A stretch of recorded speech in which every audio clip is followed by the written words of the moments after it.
Jesús es nuestro modelo, se llama esta lección. Para construir una casa, generalmente nosotros no hacemos así, pero también así sale, hace falta planos. Hace falta planos. Si no lo haces al comienzo, para regularizar la situación, te va a hacer falta planos. Pero ¿por qué es tan necesario los planos? Mayormente cuando uno construye casas grandes o un edificio, se necesitan planos. No solamente de lo que uno va a construir, sino también, por ejemplo, por dónde pasa el cableado, por dónde pasa el gas, si el gas está dentro de las paredes. Hace falta un montón de cosas para después no cometer errores. No sé si alguna vez les pasó que clavó un clavo en la pared y le agarró una patada. Eso es porque no sabía dónde pasaba el caño de luz. Y salta el disyuntor, salta la térmica, que son para salvar la vida, pero cuando uno tiene planos, se ahorra un montón de malos momentos, ¿no? Así que es muy importante para construir un edificio, para construir una casa, que se siga detalladamente los planos trazados en esta oportunidad por un arquitecto. Por ejemplo, yo sé que acá ustedes me pueden dar clase, pero para confeccionar prendas de vestir, ¿qué hace falta? Tener moldes, ¿sí? Moldes. Mi mamá era costurera y a veces le llegaba las mangas de las camisas cosidas al revés. Es decir, la parte de esta era como que iba, es decir, la derecha en la zurda y la zurda en la derecha. ¿Qué pasó ahí? No se siguieron los moldes, no se controló. Y después de descoser todo eso, es decir, lleva más trabajo, ¿no? Es decir, que para confeccionar prendas de vestir hay que tener moldes y se corta la tela conforme a los moldes. Para coser una camisa se necesitan las partes delanteras, la espalda, las mangas, el cuello y por supuesto después unir cada pieza como corresponde. Para hacer un bizcochuelo o una torta, ¿hace falta seguir la receta?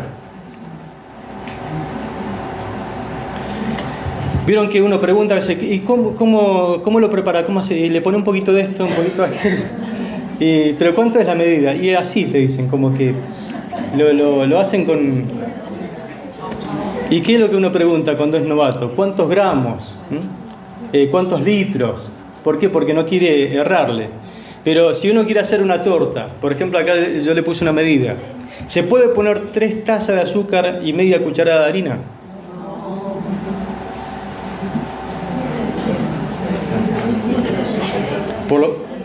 Por lo menos acá hay un ejemplo a no seguir, ¿no?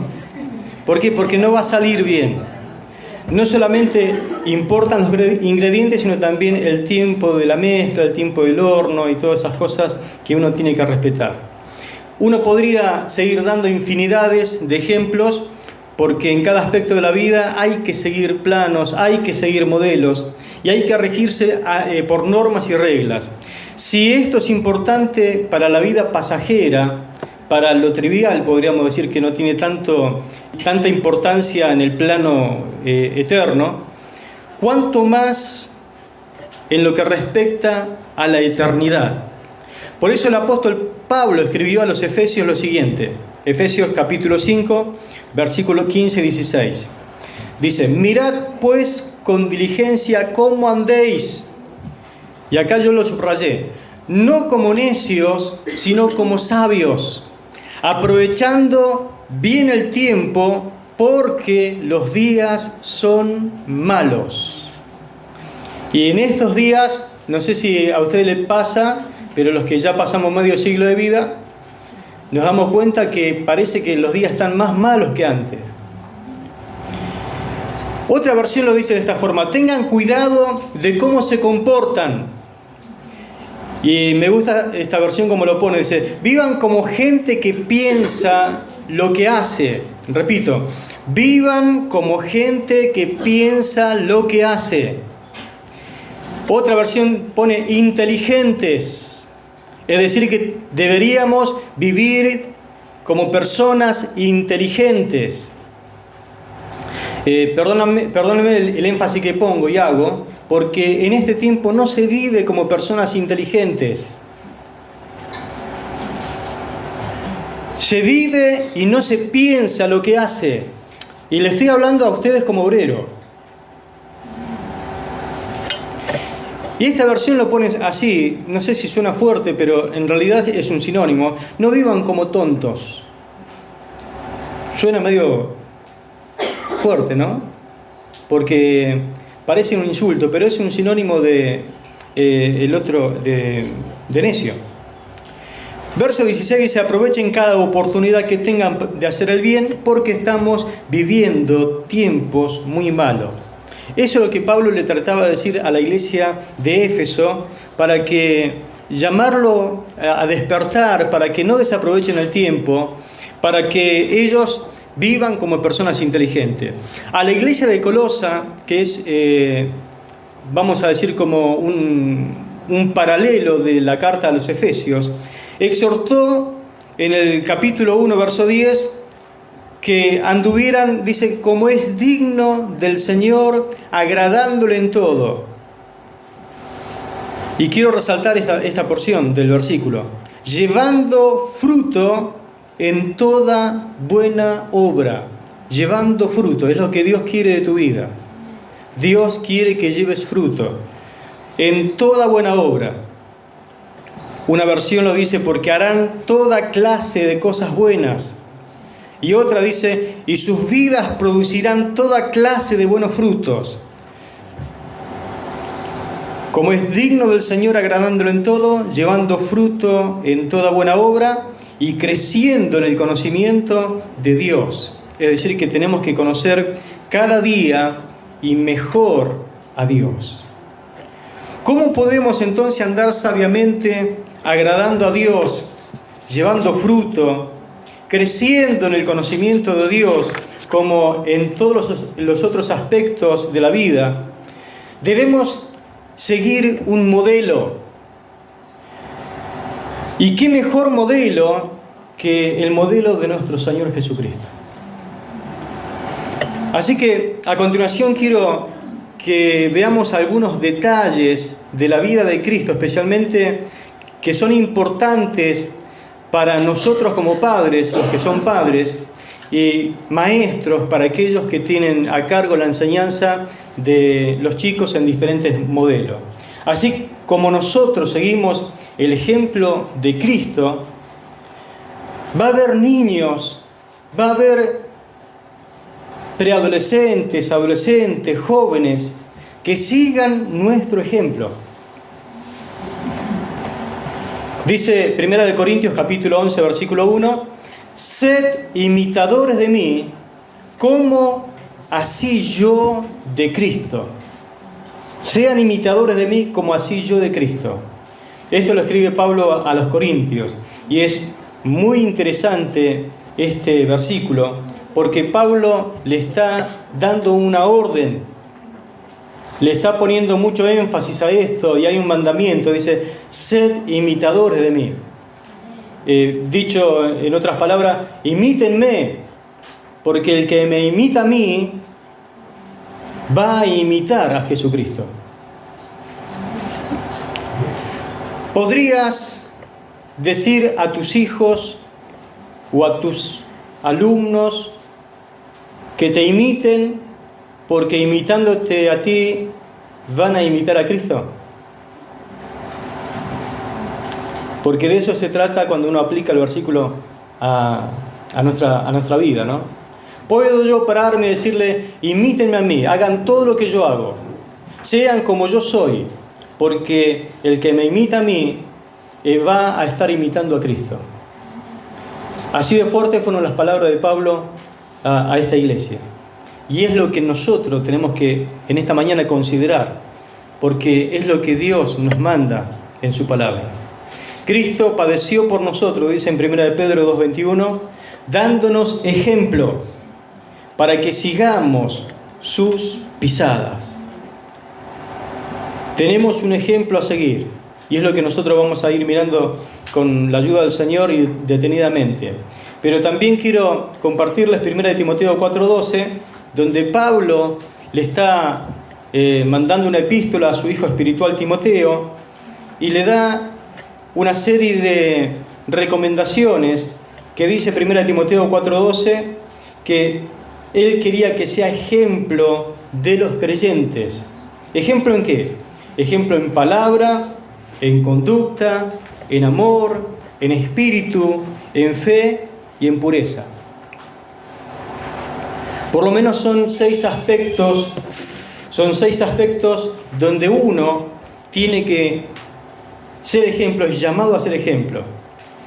Y no quiero pasar por alto esta palabra, sino que quiero detenerme un poquito para que veamos qué es en realidad lo que Pablo le está llamando a Timoteo a ser ejemplo. En primer lugar, en palabra. ¿Tiene que un maestro ser ejemplo en palabras? En palabras. Esto significaba que Timoteo tenía que tener un lenguaje y una conversación que fueran dignos de creyentes, como un hijo de Dios. ¿Debería Timoteo tener que evitar las palabras vulgares, los chismes? Tenía que evitar las mentiras y toda forma de hablar que sea dañina, inapropiada. Y en cambio tenía que cambiar su lenguaje, su forma de ser, utilizando palabras que edifiquen, palabras que animen, palabras que consuelen, palabras que enseñen la verdad. Él tenía que ser un ejemplo en su forma de hablar. Es lo primero que Pablo le pide a Timoteo como obrero. Y es lo que Dios quiere de cada uno de nosotros, que nosotros seamos ejemplos en palabra, en lo que decimos. Que nadie tenga que acusarnos con el dedo diciendo, esta persona habla mal.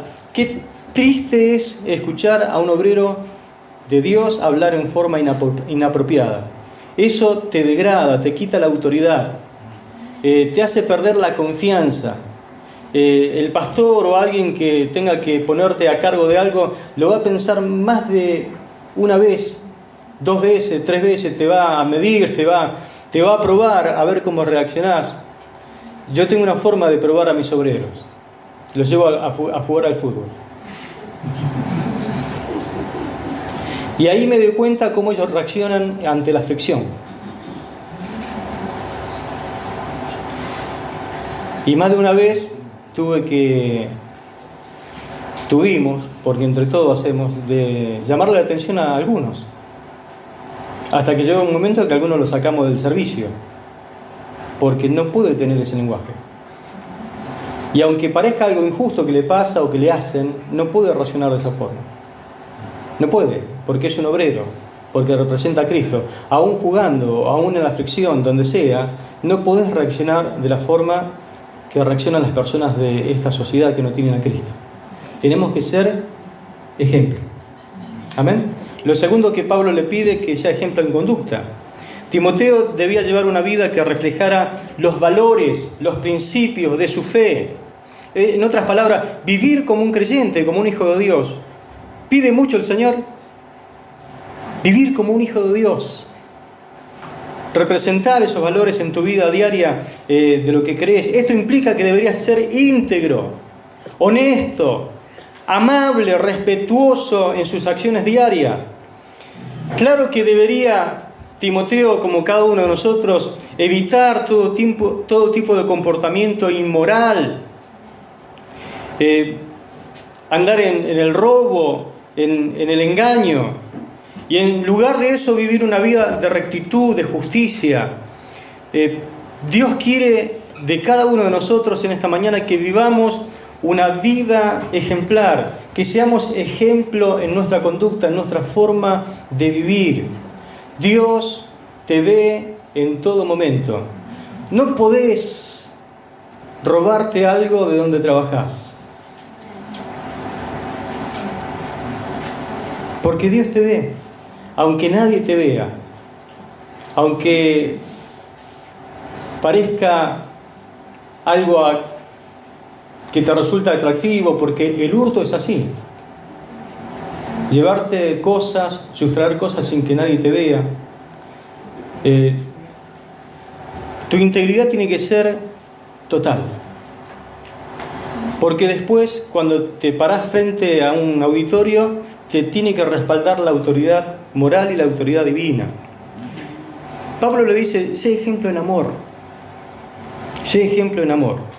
Y esto no tiene que ver con estar abrazando en todo tiempo a las personas o demostrando de esa forma. Va un poquito más allá. Él tenía que tener un amor genuino, un amor desinteresado, no solamente hacia Dios, sino también hacia los demás. Porque uno sirve a Dios sirviendo al prójimo. ¿Amén? Y esto significa que debería estar lleno de compasión. Tenía que tener empatía con los que estaban al lado de él. Disposición para ayudar a aquellos que estén en necesidades, en dificultades. Su amor debería ser evidente en cómo tratar a los demás, incluyendo a aquellas personas que a veces no piensan como él o que en algún momento están contra de él. Debería ser Timoteo ejemplo de un carácter amoroso. Y por lo menos Dios quiere de cada uno de aquellos que trabajan con niños que tengan o que reflejen ese carácter amoroso. Cuando uno no tiene un carácter amoroso, los chicos lo miran medio de lejos así y no saben si acercarse o no. Cuando uno irradia un carácter amoroso, es como que es un imán. Y los chicos solitos vienen y se le ponen al lado. Ejemplo en espíritu. Si ustedes buscan esta palabra ejemplo en espíritu, en muchas versiones no aparece. Pero en nuestra versión Reina Valera sí, así que yo la quiero tocar porque es muy importante ser ejemplo en espíritu. Timoteo tenía que ser modelo en actitud hacia los demás. Actitud, en firmeza, en fervor. ¿Por qué? Porque la Biblia muchas veces habla que seamos ejemplo en firmeza, en espíritu de firmeza, espíritu de fervor. Vendría a ser la forma más correcta de decirlo. Esta misma palabra se usa en el mismo libro, en la misma carta, en este sentido de hablar, por ejemplo, de cualidades morales. Pedro lo dice de esta forma, que por ejemplo la mujer tiene que tener un espíritu afable y apacible. Ahí utiliza la misma palabra espíritu cuando Pablo dice que seamos ejemplo en espíritu. Espíritu afable y apacible. Esto es para las mujeres. Las personas pueden tener diferentes actitudes con las que se desenvuelve en el ámbito cristiano, pero estas actitudes muestran la clase de espíritu que lo impulsa. Pablo le llega a decirle a Timoteo que debía ser ejemplo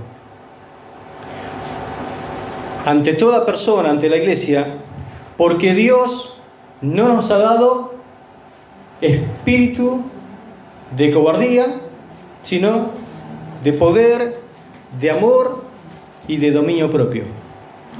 Fíjese que hay una negativa y 3 positivas, en forma de actuar de espíritu.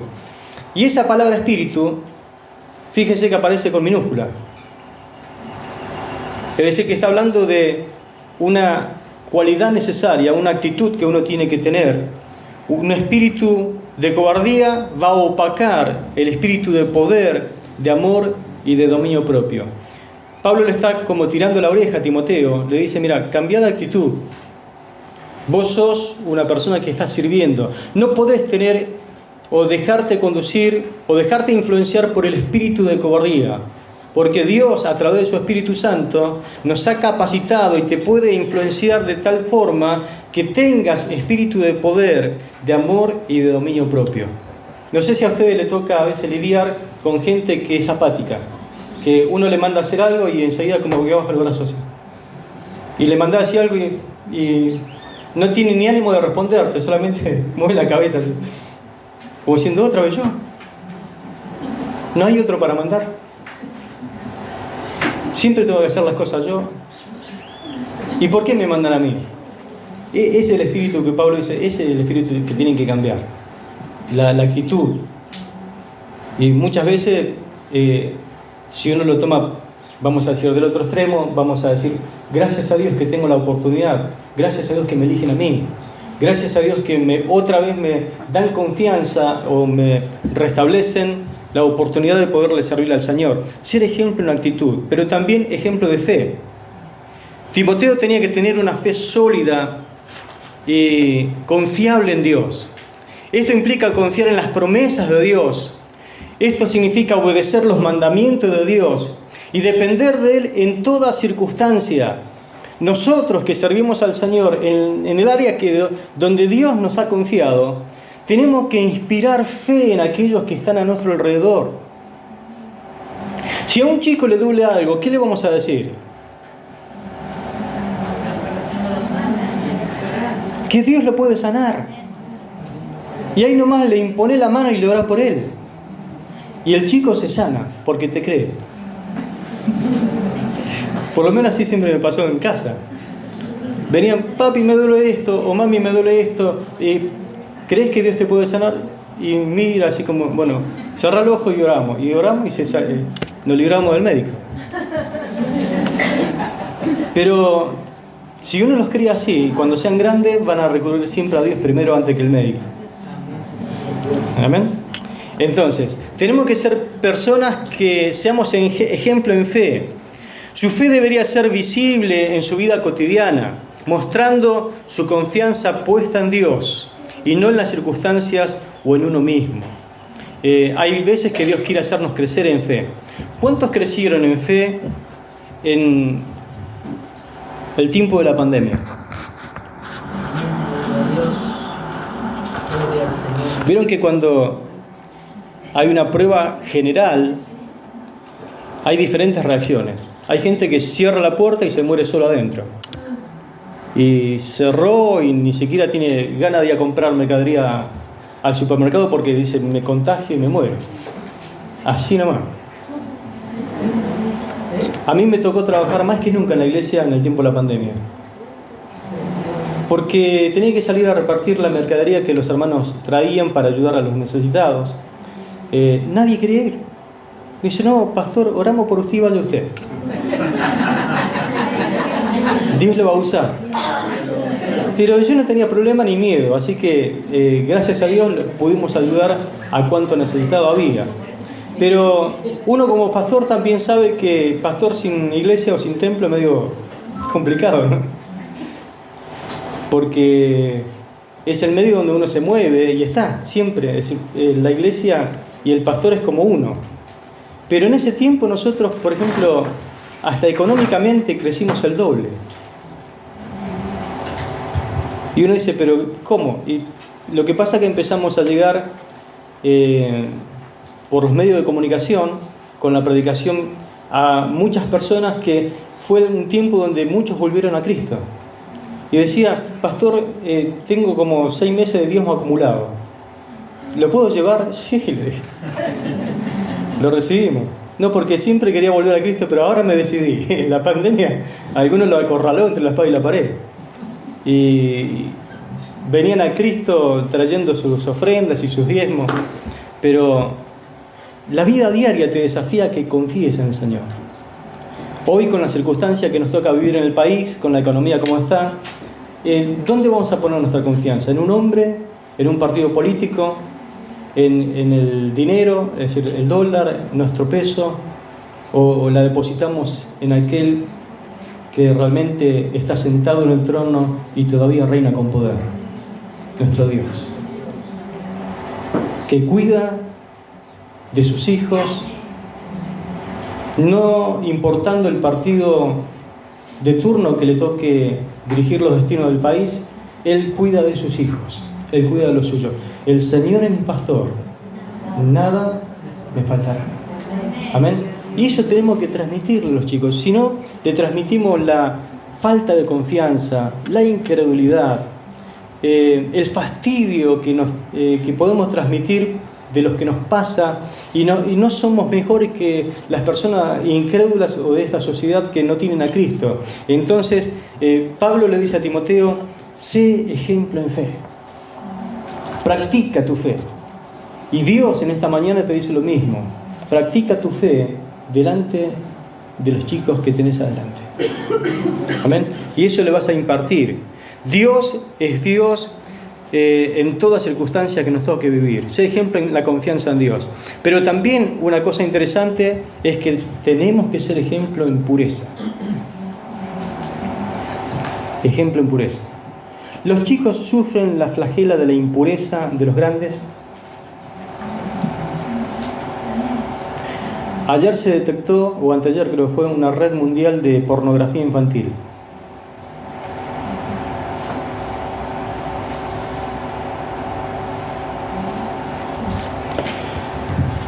Timoteo debía vivir una vida santa y pura, evitando toda forma de pecado y corrupción. Muchos chicos abusados, manoseados, a veces ultrajados, van a estar en los ámbitos de nuestra escuelita bíblica. Así que le vas a querer tocar la cabeza y ellos van a sacar la cabeza. Lo vas a querer tocar porque lo querés llevar y él va a sacar el cuerpo. Síntoma de que rechaza la mano de alguien, la caricia de alguien que con mala intención rompió su corazón, ¿no? Nosotros tenemos que ser ejemplo en pureza. Tenemos que mantener una mente y un corazón libre de pensamientos y deseos impuros. Pregunto, ¿hoy eso es fácil? Con lo que te bombardea en el teléfono, en el celular, en las redes sociales.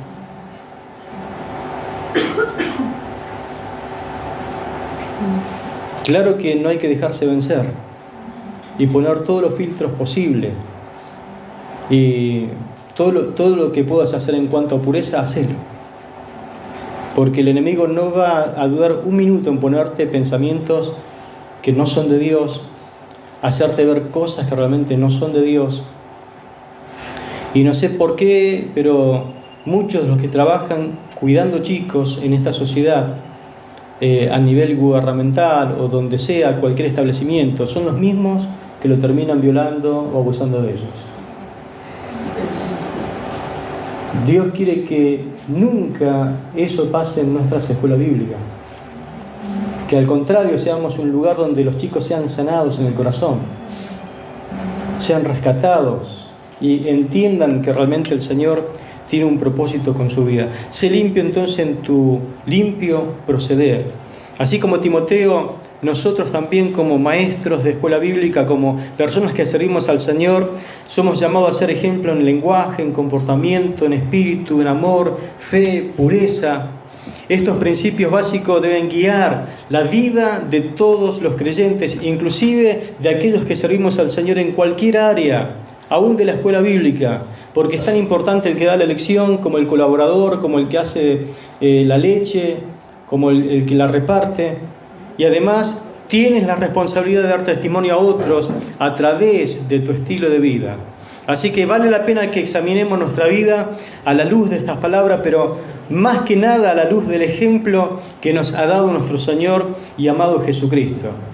Así que vamos a ver 10 detalles muy significativos para ser ejemplos a los demás. Veamos el primer detalle. Número 1, Jesús era poderoso en obra y en palabra.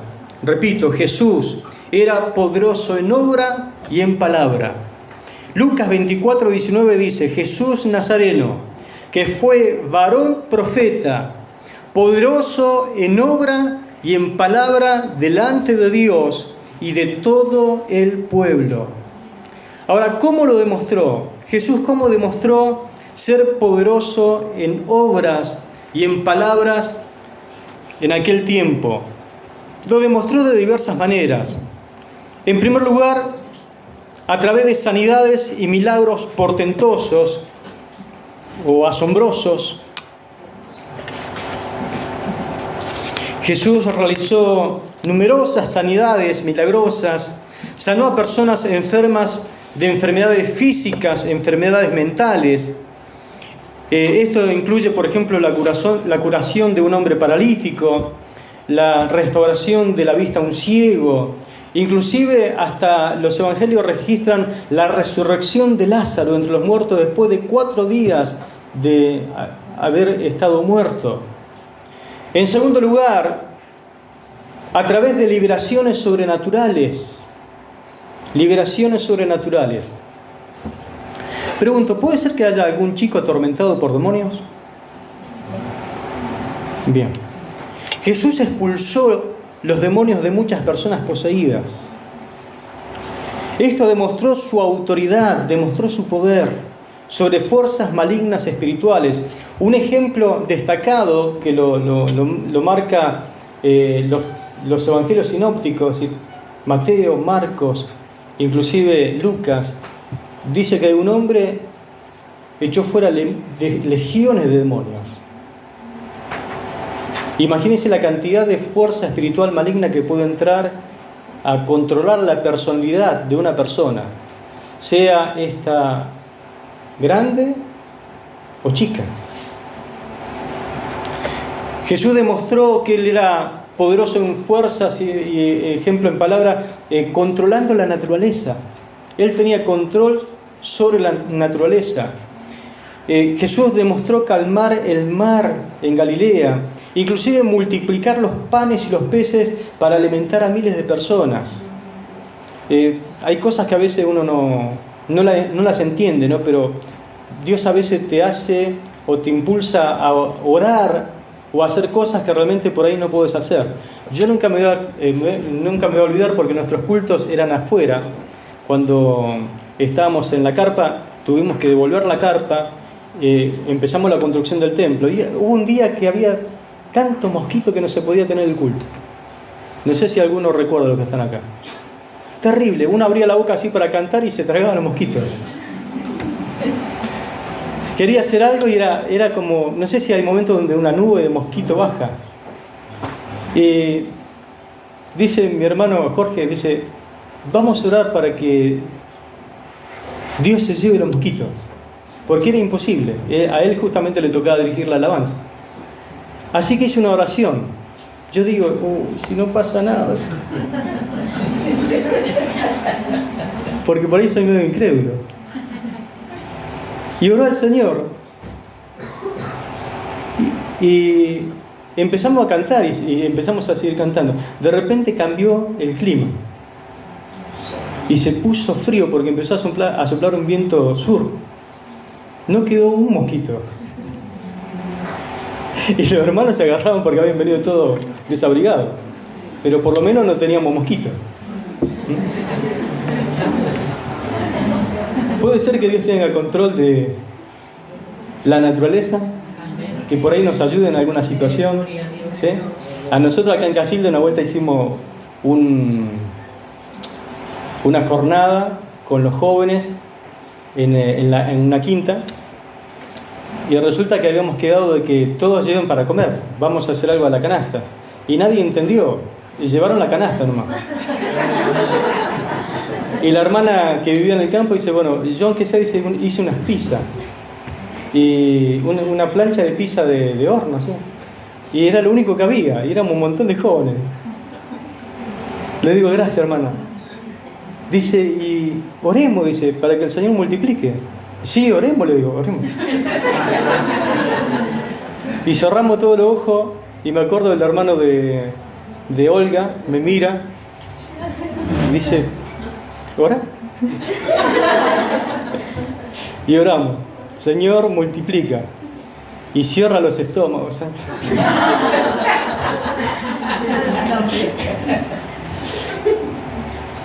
Y el Señor multiplicó, no sé si escucharon mi oración.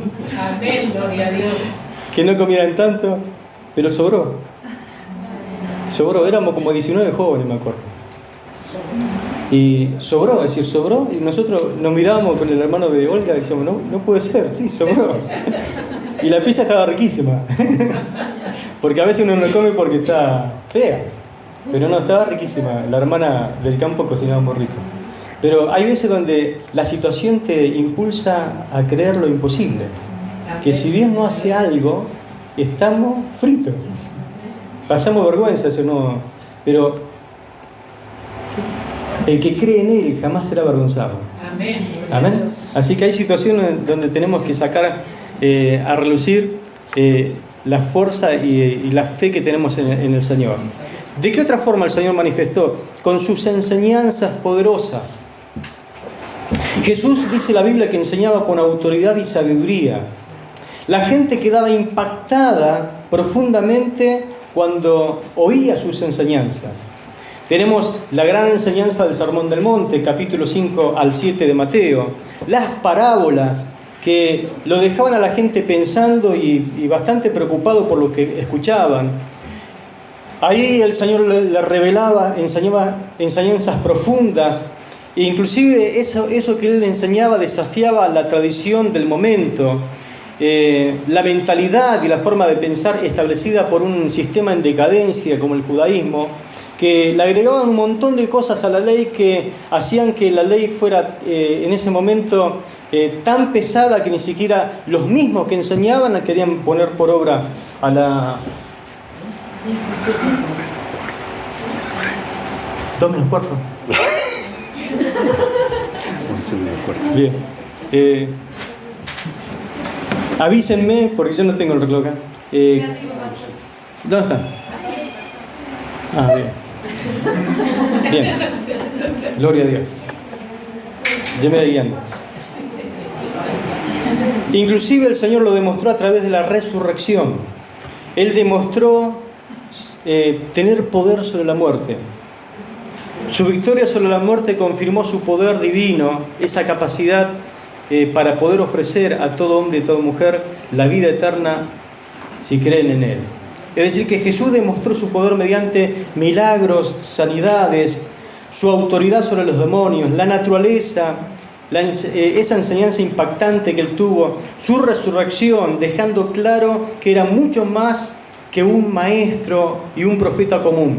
Su poder evidencia su condición divina como Hijo de Dios. Ahora, Dios quiere, hermanos, ayudarnos para que la enseñanza que demos a nuestros alumnos y el ejemplo que manifestemos ante nuestros hijos no sea solamente palabras huecas, sino respaldadas con el poder de Dios. Por eso Pablo escribió a los Corintios lo siguiente, 1 Corintios 2, 1 al 5. Así que, hermanos, cuando fui a vosotros para anunciaros el testimonio de Dios, no fui con excelencia de palabras o sabiduría, pues me propuse no saber entre vosotros cosa alguna, sino a Jesucristo y a este crucificado. Y estuve entre vosotros con debilidad y mucho temor y temblor. Y ni mi palabra ni mi predicación fue con palabras persuasivas de humana sabiduría, sino con demostración del Espíritu y de poder, para que vuestra fe no esté fundada en la sabiduría de los hombres, sino en el poder de Dios. Tus alumnos, tus niños, deben ver en ti algo diferente. Deben percibir que en ti está el poder de Dios saturándote, controlándote. Lo tienen que sentir. Eso les traerá una sensación diferente en la clase, en el ambiente. Sabrán que en ti hay algo diferente, algo que te distingue de cualquier otro maestro secular. Que pueden decir, mi maestra o mi maestro tiene algo diferente. Algo que los impulsa a querer escucharte. Lo tienen que notar en tu voz. Lo tienen que sentir en tus manos, en tu mirada, hasta en tu silencio. Tienen que sentir la manifestación del poder de Dios. En todo lo que eres, hasta en la forma de reírte, de manifestar tu gozo, tiene que estar la saturación del poder de Dios. Deben ver que eres un siervo o una sierva de Dios, poderosa o poderoso del Dios Altísimo, tanto en palabras como en hechos. Ahora, según el apóstol Pablo en 1 Corintios capítulo 2, versículo 1 al 5, donde leímos, Pablo dice que se propuso ir de una forma especial ante los corintios. Dice que en primer lugar que Pablo se presentó ante ellos con humildad y debilidad. Humildad y debilidad. Son dos características que tenés que tener a la hora de presentarse delante de un auditorio, delante de una clase, para poder enseñar. Reconociendo que su predicación no se basaba en la sabiduría humana o la elocuencia persuasiva, sino en el poder de Dios. Y Pablo está diciendo esto en la cuna de la sabiduría griega, en la ciudad de Corinto. Dice, voy a ustedes, pero no crean que voy con sabiduría humana, no. Voy revestido del poder de Dios. Es decir que, yendo de esta forma, uno está lleno ¿de qué? De confianza en Dios. Pero al estar lleno de la confianza en Dios, está vacío de autoconfianza. Cuando uno tiene autoconfianza, está en un grave peligro. En un grave peligro. Estar consciente de tus necesidades y de tus limitaciones te hacen, como dice Pablo, débil y temeroso. Dice, estuve entre ustedes con temor y temblor. Es decir, que si te parás delante de los chicos y reconoces que no tenés la capacidad de hacerlo, que no confías en vos mismo, vas a temblar y vas a estar débil. Ahora, ¿qué debería generar estar consciente de estas limitaciones? Porque hay un gran problema en aquel que se la cree y que piensa que no hay mejor que yo para poder dar esta clase.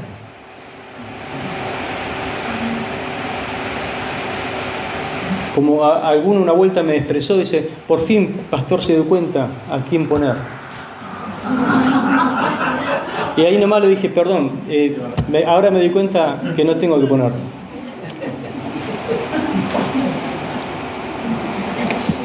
Pero podemos estar llenos de tantas cosas que Pablo decidió no predicar a los corintios con elocuencia o sabiduría humana, sino solamente proclamando el testimonio, según lo que leímos, de la cruz de Cristo. La centralidad del Evangelio es la muerte y resurrección de Cristo como sacrificio perfecto para la humanidad. Todo lo demás que uno pueda agregar como sabiduría humana no ayuda a la fe de los chicos, sino solamente lo distrae. Pablo se presentó a sí mismo ante los corintios en temor y temblor, confiando en el poder de Dios y no en sus propias habilidades o conocimientos. Y tenemos por lo menos 4 resultados de presentar el Evangelio confiando en el poder de Dios. Número 1, conversión de muchas personas. Cuando uno va en el poder de Dios y no en la sabiduría humana, puede hacer que muchas personas se conviertan a Cristo. Al confiar uno en el poder de Dios, transmite el Evangelio de forma efectiva, lo que resulta en la conversión de muchísimas personas. Dice la Biblia en Hechos que en Corintio tuvo mucho resultado la predicación de Pablo, porque él no confiaba en sí mismo, sino que confiaba en el poder de Dios. Ahora, la fe y el poder de Dios son demostrados a través de la enseñanza de Pablo y fueron suficientes para convencer y transformar a sus oyentes. Número 2, el establecimiento de una iglesia sólida. Cuando uno transmite el Evangelio en el poder de Dios y no en la sabiduría humana, hay un establecimiento de la iglesia en forma sólida. El enfoque de confiar en Dios permitió que Pablo se enfocase solamente en el crecimiento espiritual y en la edificación de los creyentes de Corinto. Esto ayudó a establecer una comunidad cristiana fuerte y sólida que continuó creciendo y prosperando inclusive cuando él ya no estaba más. Tercero, oposición y persecución. Cuando enseñás o predicás en el poder de Dios, vas a tener no solamente resultados positivos, sino también persecución y oposición. ¿Se entendió? Persecución y oposición. Muchos de Corintios no aceptaron el mensaje de Pablo y se opusieron a su enseñanza. Además, algunos líderes religiosos comenzaron a perseguir a los cristianos debido a la influencia de Pablo en toda la ciudad. La ciudad entera estaba agolpado a querer escuchar el mensaje del Evangelio. Y cuarto, el desarrollo de una estrecha relación con Dios. Al confiar plenamente en el poder de Dios, Pablo tuvo que experimentar y acudir a tener una relación bien cercana con el Señor. ¿Por qué? Porque de otra forma no lo podemos transmitir. Esta confianza en Dios fortaleció su fe y le permitió conceder prioridad a la voluntad de Dios en su ministerio y en su vida personal. ¿Querés enseñar en el poder de Dios? Vas a tener muchos resultados, buenos y a veces medio ásperos, pero no hay otra forma de que nuestros chicos sean impactados con el mensaje del Evangelio. Amén. Gloria a Dios. Tenemos un receso.